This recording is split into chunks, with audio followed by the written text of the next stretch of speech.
करता हूँ। क्या बात है, मैं उन जवानों को सलाम करता हूँ जो कि वहां पर वो लोग ड्यूटी करते हैं और हम लोग यहाँ पर आराम करते हैं। इतना एंजॉय उठा रहे हैं उन लोगों के,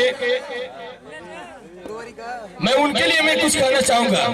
कहा जाता है कि कभी होली तो कभी ईद होता है, कि कभी होली तो कभी ईद होता है, बन जाए गवाह कोई चश्मदी होता है।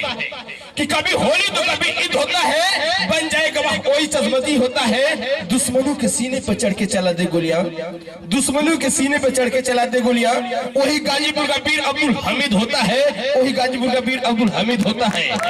क्या बात है। कहा जाता है कि जब भी चले कलम वतन की बात लिखना तुम, जब भी चले कलम वतन की बात लिखना तुम, सरहद पर मर मिटने वालों की हर सांस लिखना तुम।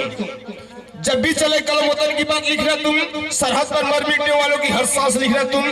तोड़कर फेंक देना ओ कलम, तोड़कर फेंक देना ओ कलम, जो कलम खिलवाड़ लिखती हो, वरना गाजीपुर के वीर अब्दुल हमीद अमर शहीद शेषनाथ का नाम लिखना तुम, अमर शहीद शेषनाथ का नाम लिखना तुम। चलिए मुखातिब करना चाहेंगे, बुलाना चाहेंगे मिस